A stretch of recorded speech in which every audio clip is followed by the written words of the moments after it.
Bigfoot is not just big in stature. For some, it's also big business. There's long been a thriving economy built around the legend. So when we heard an account of a man who said he killed Bigfoot, we had to investigate. Back in August 2018, a team of researchers trekking through the dense, misty forests of Washington's Olympic Mountains found something that sent chills down their spines. It wasn't just another abandoned campsite or an old hunting cabin, it was human remains. And they belonged to Jacob Gray, a young man who had mysteriously disappeared over a year earlier. But this was only the start of a truly unsettling tale. Bones in the Olympic Mountains. When search teams returned the next day, they found more than just Jacob's bones. Scattered nearby were fragments from 3 other individuals, 3 completely separate people, discovered in the same remote, untouched wilderness. A lost wallet, torn clothing, and an old phone lay among the remains, as if someone, or something, had been watching and waiting. And then there were the arrows. 3 of them, planted upright in the ground like some kind of warning. Investigators recovered data from the phone, hoping for answers. Instead, what they found raised even more terrifying questions. The evidence hinted that Jacob wasn't just lost in the wilderness, he was being stalked, tracked, hunted by something massive, something inhuman. Even the sheriff on the case couldn't ignore the eerie possibility. He suggested the area might not just be a dumping ground for bodies, but a nest. So, what really happened to Jacob Gray? Let's rewind. Jacob was no ordinary hiker. He was a skilled mountaineer, a fearless surfer, and an adventurer at heart. Raised in Santa Cruz, California, he thrived on pushing limits, embracing the wild, and testing himself against nature. But in April 2017, he set out on a journey that would take him deep into the freezing, unforgiving wilderness of the Pacific Northwest, alone. And he was never seen alive again. But was it really the cold that took him? You'll be shocked to find out that it wasn't. Jacob had always been drawn to the wild. It was more than just a passion. It was an obsession. So when he decided to disappear into the depths of the Olympic Mountains, he told no one. No warnings, no plans, just the open road and the unknown ahead, the beginning of the tragedy. On the rainy evening of April 5, 2017, he packed up his gear and set off, undeterred by the heavy downpour. Unlike most travelers, Jacob wasn't just hiking. He was on a bike, pulling a custom-built trailer his dad had modified. This wasn't just any trailer. It was compact, sturdy, and built to withstand the roughest terrains. It carried everything he needed: food, camping gear, and most surprisingly, a composite bow with a set of arrows. Jacob wasn't just an adventurer, he was a survivor. That bow wasn't just for sport, it was for hunting, for food, and possibly for protection. His destination was the Hoh Rainforest, one of the most remote and untouched areas of Olympic National Park. This isn't your average woodland. It's a place where towering ancient trees block out the sky, where thick moss carpets the ground, and where nature thrives completely undisturbed. Nestled in the northwestern tip of Washington, Olympic National Park is like stepping into another world. From rugged coastlines to misty rainforests and even snow-covered peaks, it's a land of extremes. But the most chilling part is that 96% of it is pure, untouched wilderness. Protected since 1976, this park remains as wild as it was centuries ago, a perfect escape for those looking to disappear into nature. Jacob was one of those people. But just 2 days into his journey, something was already wrong. On April 6th, hikers along the Solduke Trail stumbled upon something eerie: Jacob's bike and trailer. It wasn't just abandoned, it had been carefully covered with a waterproof tarp, as if someone had intentionally concealed it. Everything inside was still neatly packed, no sign of a struggle, no footprints leading away. And that was just the beginning. That afternoon, 2 officers arrived at the scene to inspect the abandoned trailer and its contents. It had been 2 days since Jacob Gray had set out into the Olympic Mountains, and already something felt deeply unsettling. Shocking evidence discovered. Inside the trailer, the officers discovered a notebook with his name written inside: Jacob Gray, 22 years old. A young backpacker, a lover of the wilderness, someone who knew how to survive in the wild, yet his gear had been left behind without a single indication of what had happened to him. The scene surrounding the trailer raised even more questions than answers. Just a few feet away, 4 arrows stood perfectly upright, embedded into the damp earth as if placed there deliberately. They weren't scattered, they weren't lost. They were arranged with intent. But why? Even stranger was the condition of Jacob's belongings. His bike and trailer were undamaged. No broken parts, no punctured tires, no sign of a struggle. The waterproof tarp covering his gear was still secured, shielding everything from the rain that had poured down just days earlier. Nothing looked ransacked. Nothing looked tampered with. It was as if he had carefully set everything in place, then walked away without looking back. The trail near the discovery site led into the heart of the Olympic National Park, one of the most untamed wilderness areas in the country. If Jacob had continued in that direction, he would have been heading toward Lynx Ridge, a place where thick forest gave way to towering alpine peaks, where the terrain became more dangerous with every step. The deeper you went, the more you left civilization behind. The moment Jacob was declared missing, authorities wasted no time launching a massive search effort. By the following morning, 30 officers, a team of K-9 search dogs, and countless volunteers descended upon the area. They combed through dense underbrush, scanned the landscape from helicopters, and followed every possible trail where he might have wandered. Jacob's parents arrived soon after. Heartbroken and desperate, they printed out missing person posters and plastered them across the region, at every trailhead, every rest stop, every gas station. They spoke to hikers, campers, park rangers, anyone who might have seen something, anything that could lead them to their son. But there was nothing. Days turned to weeks. Weeks turned to months. The search teams covered miles of forest, rivers, and valleys. But they found no tracks, no torn clothing, no sign of a struggle. Not a single clue as to what had happened to him. Then, a year later, something finally surfaced. Human remains. On August 10, 2018, deep in the Olympic Mountains, a team of researchers was conducting a study on marmots when they came across something unexpected. It was hidden in the thick brush, nestled between the roots of towering trees, a human leg bone. They immediately contacted the Clallam County Sheriff's Office. By the next day, a full team of investigators arrived at the site. As they ventured further into the woods, a putrid stench began to fill the air. A stench that grew stronger the deeper they went. They followed the scent through the dense forest, and soon they found more than just a single leg bone. Scattered across the damp forest floor were more human remains. A pelvis, ribs, pieces of bone that had been exposed to the elements for who knew how long. Shreds of fabric clung to branches, barely recognizable. A wallet, partially buried beneath layers of decomposing leaves. A phone, its screen shattered. And then, just a few miles away, something even more unnerving. A lone, broken wooden post.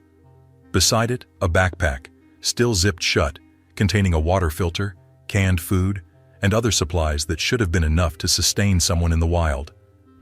But whoever had left it there never returned to use them. Nearby, the collapsed remains of a tent. Torn, weathered by time, but still intact enough to recognize. And right beside it, 3 arrows were embedded in the earth. Just like the ones found near Jacob's trailer. It was as if he had marked something, as if he had tried to leave a message no one would ever understand. The investigators worked quickly to piece together what they had found. The phone, the wallet, the backpack, it all belonged to Jacob. His family was notified, their worst fears confirmed.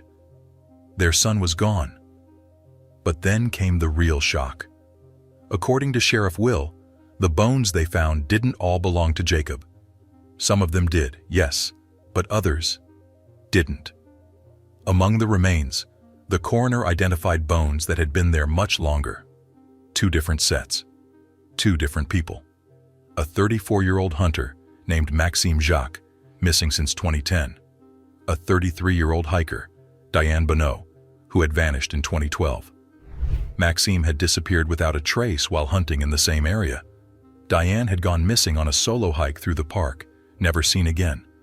Their bones were old, far older than Jacob's, bleached by years of exposure.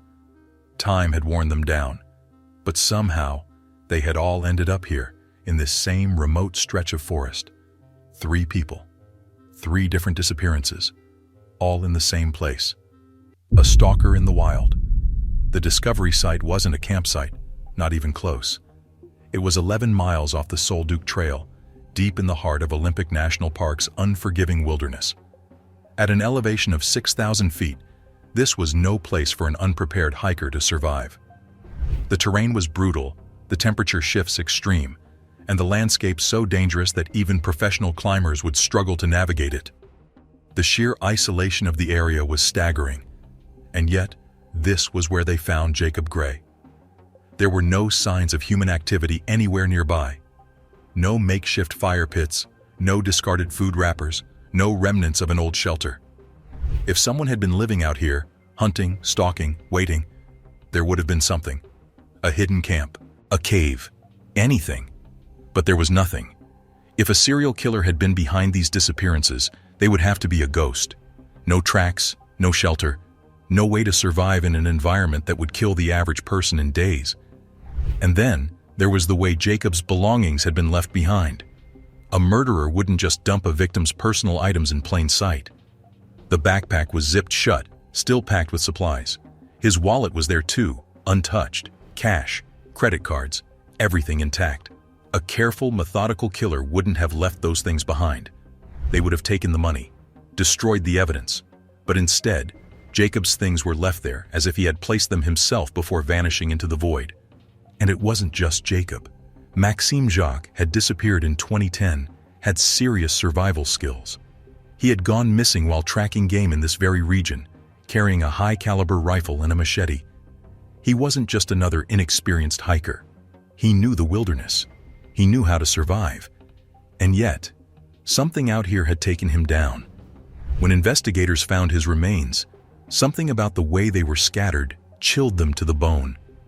His leg bones and ribs had been found together in one spot. The pelvis and other fragments? Off to the side. No wild animal does that. A predator would have scattered the bones randomly, dragged them off in different directions, left behind claw marks or evidence of feeding. But this looked arranged.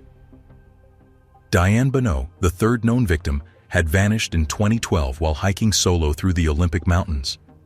She had been an experienced backpacker, someone familiar with the dangers of the wild. Yet, she had disappeared without a trace.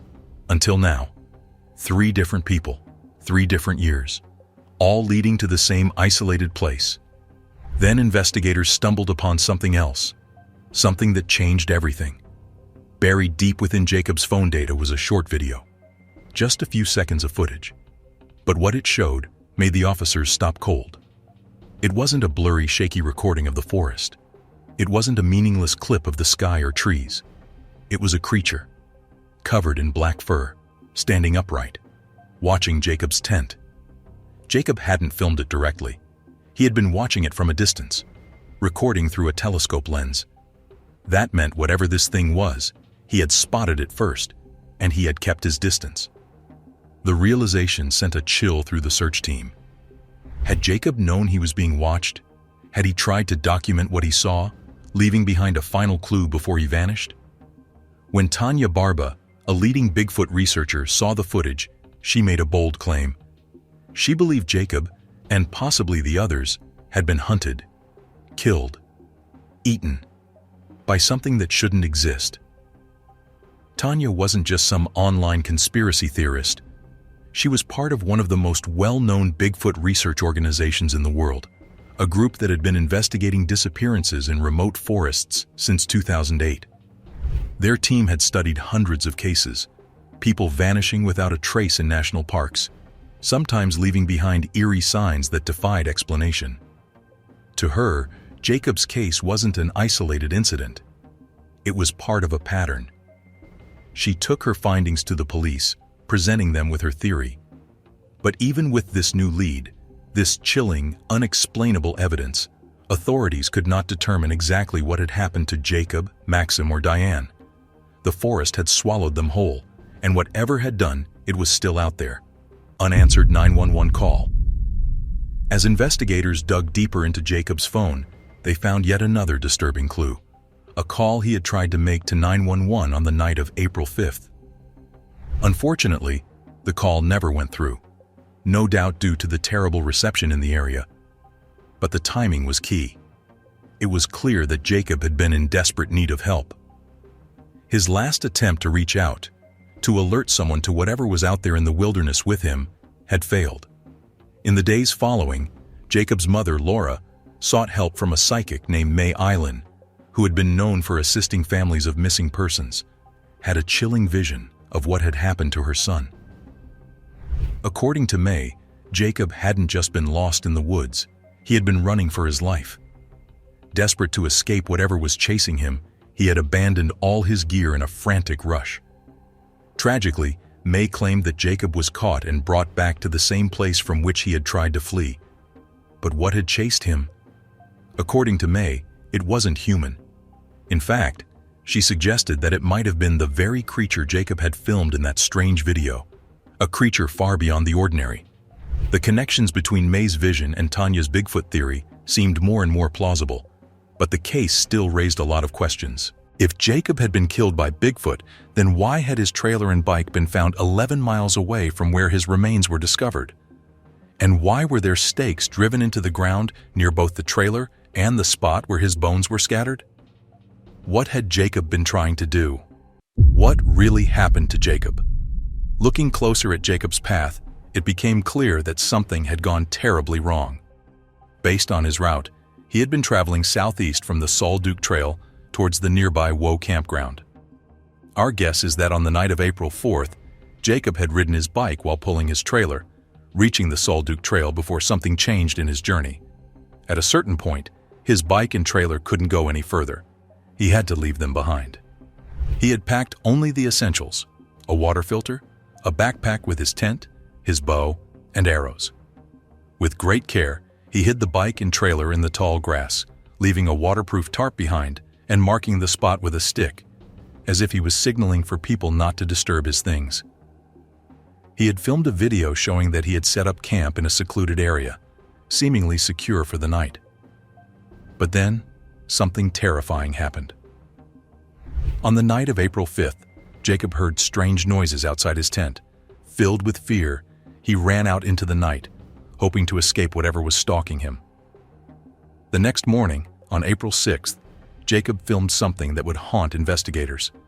The video showed a giant creature, towering and covered in black fur, Bigfoot. It appeared to be harassing Jacob, but what didn't make sense was why he didn't just run away immediately. How could such a large creature have caught up to him? From the footage, it was clear just how massive this thing was. A normal tent stands around 3 feet tall, but this creature loomed far above it, easily 8 feet tall. Bigfoot is known for being incredibly sensitive to scents and often attacks when campers let their guard down. But unlike other animals, Bigfoot doesn't wait for you to spot it. It spots you first. Even if Jacob had a weapon, his bow and arrows or a firearm, they wouldn't have been enough to protect him. And if he tried to run, there was no chance. Bigfoot, with its enormous size and incredible speed, would have tracked him down without hesitation. Jacob's parents never really believed that Bigfoot was behind their son's death. They thought it was something more natural, like maybe a bear attack or a rock slide. Jacob's mom, Laura, shared that his parents' divorce had a big impact on him.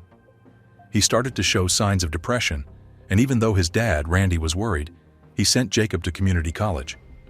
But Jacob dropped out soon after, choosing to work at a rock climbing gym instead. He spent his free time riding his bike and exploring the mountains. Jacob saw himself as an adventurer, ready for a big journey across the country. His first stop was supposed to be Olympic Mountain, and he planned to visit his brother in Florida afterward. From the things Jacob packed, it was clear he was preparing for a long trip. But things took a tragic turn when Jacob went missing. Afterward, Randy found a finger bone at the site where Jacob was last seen. Instead of giving it to the police, Randy buried it on the mountain where Jacob had died. He made a small cross out of ropes and wood to honor his son. Sadly, Jacob wasn't the only one connected to the mountain in this way. Two other people, also tied to Jacob's story, are buried there as well. The man, the legend, Thomas Saybold. Well, from the looks of it, the diary and the other items found in the campsite can tell us all we need to know about Thomas Saybold. For starters, it turns out that Thomas was actually a seasoned survival instructor from Wisconsin. This is due to the years that he had spent developing himself as a survivalist and outdoorsman. He truly has a lifelong passion for exploring some of the most remote and untouched landscapes on the planet. That is why he was able to go on adventures to some of the most inhospitable habitats found on the planet.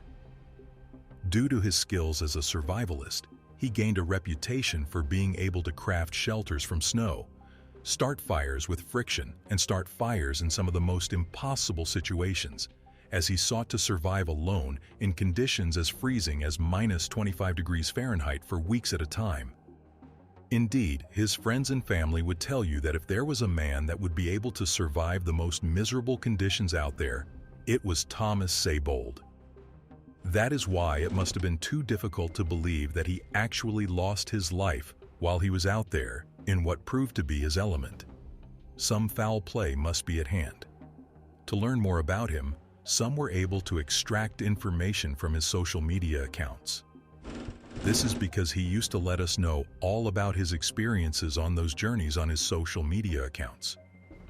Where he did not have any internet access, he would document these experiences in that diary that was discovered in the mountains following his disappearance.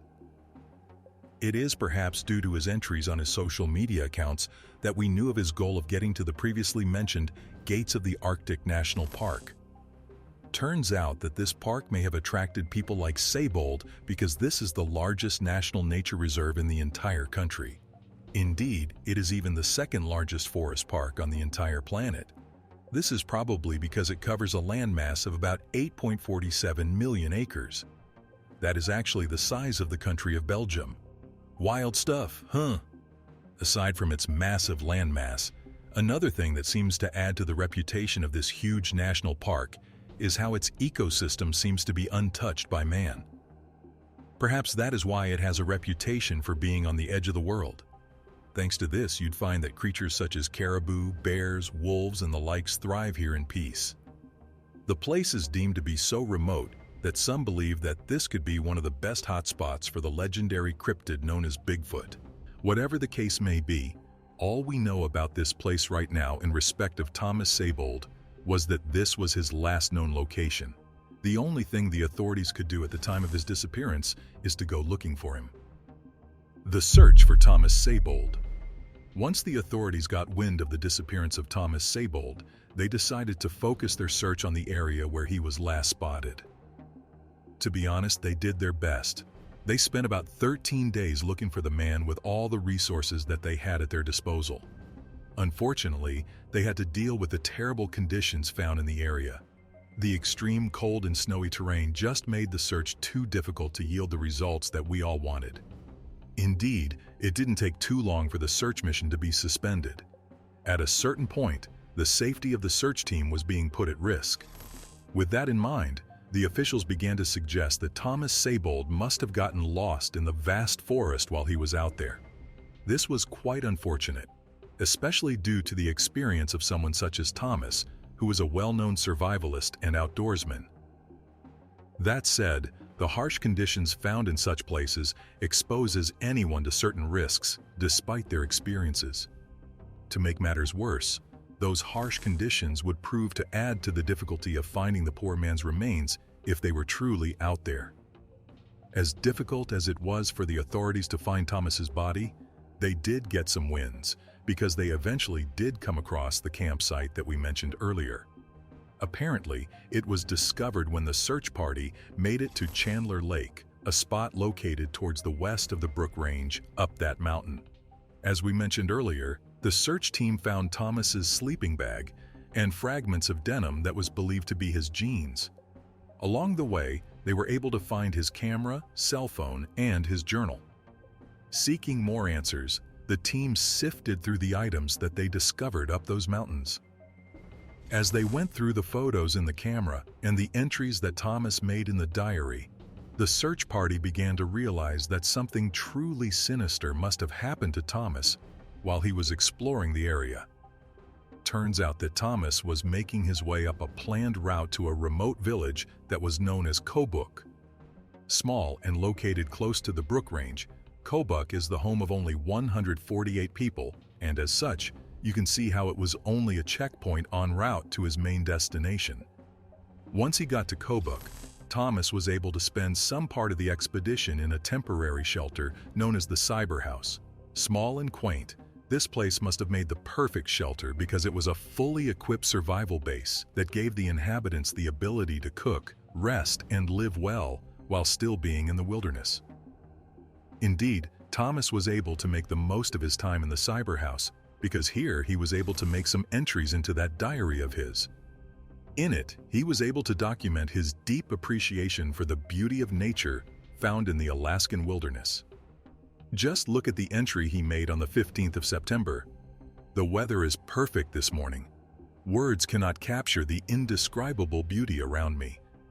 Every cloud covered the peak, every stream, every bird, even the quick elusive animal in the forest seemed to call out to me. I feel like I belong here." Here is another entry that was made on the 20th of September. "Tonight, under a full moon, the sun set with a fiery red glow over the icy landscape. Dinner was wonderful, salmon, meat, and berries. Your love gives me strength. The people of Alaska have been incredibly kind, even though we just met." Insightful entries, right? Indeed, what we can take from these serene and reflective thoughts that were entered into the diary told us that up to that point, Thomas was having a great experience out there in the Alaskan wilderness. However, the entries seemed to come to a sudden end on the 28th of September. Apparently, this sudden end to the entries wasn't by coincidence. Turns out something scary must have happened to Thomas that fateful day. At least that is what the entry of the day seems to suggest. "A monster came to my campsite tonight. At first, I thought it might be someone from a nearby village. But as I moved closer, I heard a howl, deep, unnatural, and horrifying. Whatever it was, it had immense strength.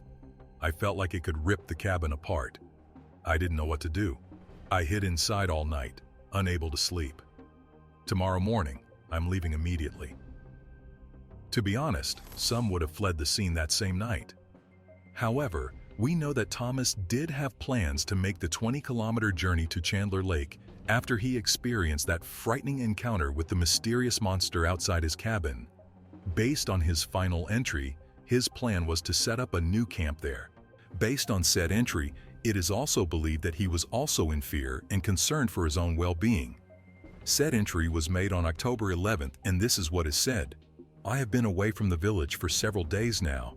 My food supplies are limited, but they should last until I reach Chandler Lake. Still, something isn't right. I have the unsettling feeling that I am being followed. I don't know if it's a person or something. At times, I hear howls, beast-like, but when I search, there is nothing there. I am starting to feel uneasy." To be honest, we cannot help but understand how uneasy Thomas must have felt while he was out there all alone in the middle of nowhere.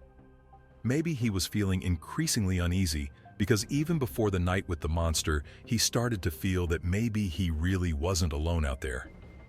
Here's more of his disturbed entries. This was made a bit earlier on the 2nd of October. "I'm feeling increasingly unsettled. Deep in the forest, I came across enormous footprints, easily twice the size of my own. Nearby, I found crude shelters made from tree branches and signs of broken limbs. Were these the works of hunters? The strange, unsettling sound I've been hearing has returned, and I'm terrified." Here's another entry that was made on the 4th of October. "Today, I captured something remarkable and disturbing. On my camera in the distance, I spotted what at first seemed to be a bear standing upright and watching me. But it wasn't a bear. It was more like a pitch-black humanoid figure. It was too far away to identify clearly whether it was a man or a beast, but I had the unnerving sense that it was following me. I think I need to pick up the pace and leave this area as quickly as possible." The next day, it looked as though he had finally made it up to Chandler Lake. Unfortunately, he only got there as the sun was about to set. As such, he had no choice but to settle down so that he could set his bonfire. He was a bit troubled by the fact that he was running out of food. According to what he entered into the diary, he only had enough sausage and steak to make one final meal. However, that wasn't the main thing that was bothering him. He was still worried that there was something that was following him through this wilderness. Troubled, he did his best to settle in for the night, but by 10:30 p.m., all hopes of this disappeared when he heard footsteps just outside his tent. "It's here again. The air feels heavy. I'm terrified. Can anyone save me?" Imagine how terrifying that must have been for our poor survivalist. Based on such entries and the files found in his camera, it is fair to assume that he was forced to endure a harrowing encounter with some of the unforgiving creatures that had marked the area out as their territory. Some people even came to the conclusion that this encounter must have been with a creature that was much like the legendary Bigfoot. Whatever the case may be, there is every chance that whatever attacked Thomas must have been drawn to him by the scent of the food that he carried along with him. After coming to terms with this, unfortunately, instead of finding his way back home, he continued to make his way to his destination. Some believed it was because his scheduled return date had not yet arrived, as this was seen as a reason for him to push on with his mission. Some believed that there was a chance that he was frightened away by a bear attack. Understandably, this would scare anyone away. Theories. Nonetheless, as Thomas tried to make his way to his destination, he found that he could not lose his stalker. For those who believe in the legend of Bigfoot, this would have caught their attention because Bigfoot is believed to be an elusive creature that likes to observe humans long before they even realize that they are being stalked. To make things even worse, Thomas began to complain more about the strange, untraceable sound that seemed to follow him around. To many, this could very well be Bigfoot. That said, the way the creature was following Thomas around, you could attribute this behavior to any predator that may be out there in the wild. Whatever the case may be, it is believed that at a certain point, whatever was following him decided to take on him and his food. After all, this is a place for wild and unpredictable animals. Cooking food out there could almost be seen as Thomas taunting them. As such, his attacker could be anything from a grizzly bear to coyotes to a pack of wolves. After all, we know that these creatures are capable of attacking humans, especially when there is a lack of food in the area.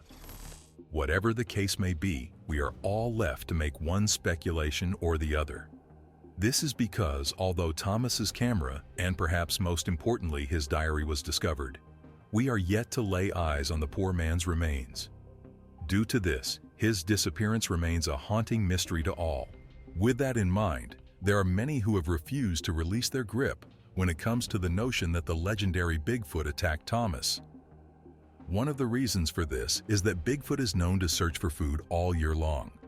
This is in contrast to creatures such as bears, because such creatures are subject to the conditions of the winter and they would be forced to go into hibernation while our fabled cryptid is still foraging for food to sustain itself during the cold winter months. As much as this is still a theory, there are clips in Thomas's camera that support it.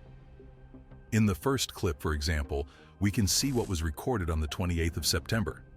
Apparently, this is important because this was the same night that Thomas was attacked. At least, that is what we are forced to believe. One of the reasons for this theory is that when we watch the footage that was recorded on that fateful night, we hear sounds that leave us in a state of fear and confusion. This is because this is a sound that doesn't match anything that we have heard before. At the very least, the sound cannot be matched to any known animals, at least not the ones out there in the Arctic National Park and Preserve. Then there is the fact that in the footage, we can see a creature moving to strike and shake the makeshift shelter apart. This tells us that this creature was able to move in a way that was similar to humans, although it seemed to exhibit otherworldly strength that could not be replicated by any other human. To make things even more interesting, we have footage from October 1st. In said footage, We can hear distant howls that were accompanied by approaching heavy footsteps that were enough to make us feel uneasy just watching the footage. Looking to trace the source of those approaching footsteps, Thomas tried to scan the area, but unfortunately, he couldn't do anything about what was going on. Despite not tracing the source of the strange noises, the footage does tell us that Thomas was being stalked by something when he was trying to make his way to the Arctic National Park and Preserve. To many, they were also certain that Thomas was not being stalked by a known predator. No, to them he was being stalked by something unusual, something unnatural, maybe even otherworldly. To take things up a notch, Thomas's camera revealed that while he was still on this frightening adventure, he came across a shelter that was hidden deep within these woods. They were made out of stacked wooden branches in a shoddy manner, but it was certain that this was made by something other than the forces of nature.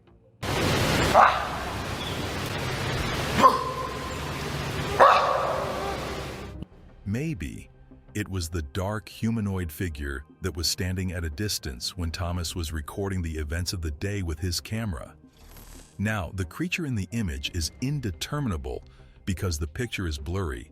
However, we cannot ignore the fact that something was out there stalking our survivalist. In fact, we have evidence of it because it was recorded on camera.